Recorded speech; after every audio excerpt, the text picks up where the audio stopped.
yes, the files should be released. I'm tired of the government saying that they want to release them. So please just do it. And it appears that the majority of the people in the United States in most polls would like to see more transparency of the evidence being revealed to them. Gloria Allred and Epstein accuser Alicia Arden held a new earth-shattering press conference on Jeffrey Epstein today. Ms. Arden says she was a victim of that monster, and for that, she should have all of our sympathies. But here's the thing. Gloria Allred and Alicia Arden failed to name any names or even say there were other men who abused not only her, but any woman trafficked by Epstein. Who were the men who trafficked underage women with Epstein? Who are they? Do they even exist? At this point, we have no reason to believe they do. This is exactly why these calls to release the Epstein files are hot air. There are names in the Epstein files, we know that. But like any investigation, the majority of those names will be people who were mere acquaintances of a despicable pedophile. As painful as it is to say, that is not a crime, and that does not mean your name should be released. Shelby Talcott, Semafor politics reporter, Al Mottur, former campaign advisor to Hillary Clinton, with us. Al, you were nodding along to me a little bit. You may not agree with me fully. Well, as a lawyer, when you have files under criminal investigation or as part of grand jury documents, you're not wrong that it's unfair to people to release them writ large. Has it ever happened before? Not to my knowledge. And if you do so in whole, you're going to create a list of people that everybody's going to say, see, look at him, look at her, and it creates innuendo and supposition without proof.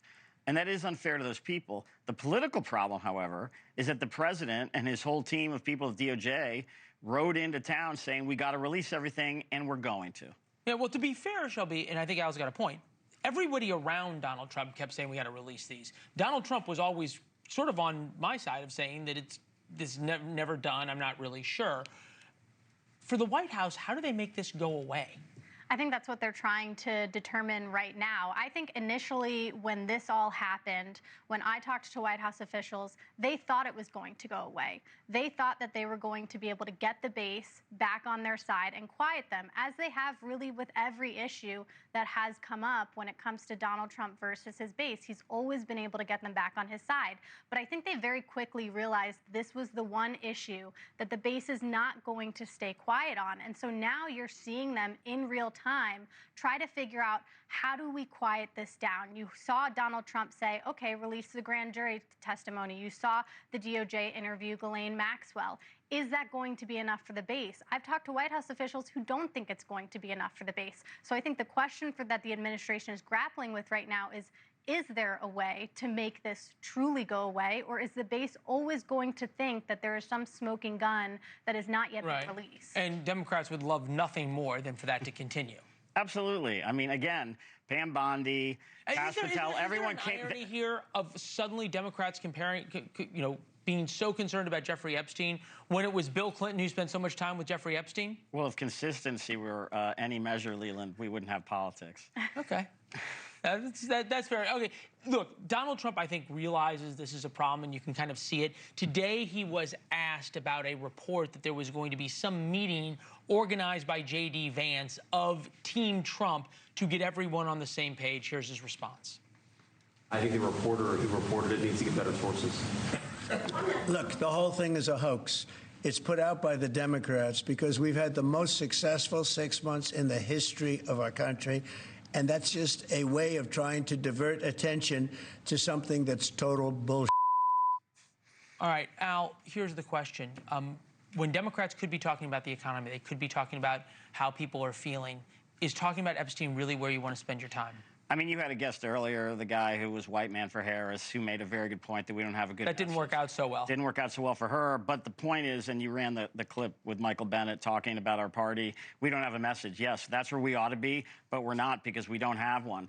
And so we're talking about this. And it's frankly, our leaders haven't grasped onto the fact that the American people want to talk about affordability, economic malaise, and what are we going to do about it? And right now, we're not giving them anything.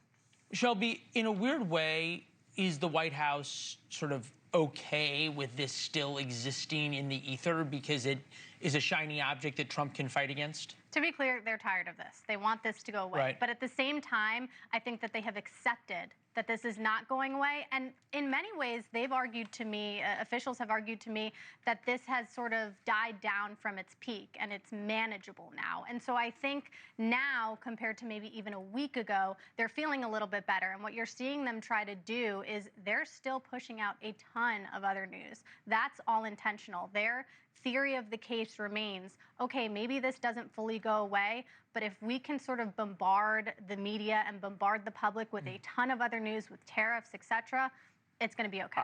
Thank you for watching. Subscribe below and download our NewsNation app right now on your phone, and you will get fact-based, unbiased news for all Americans.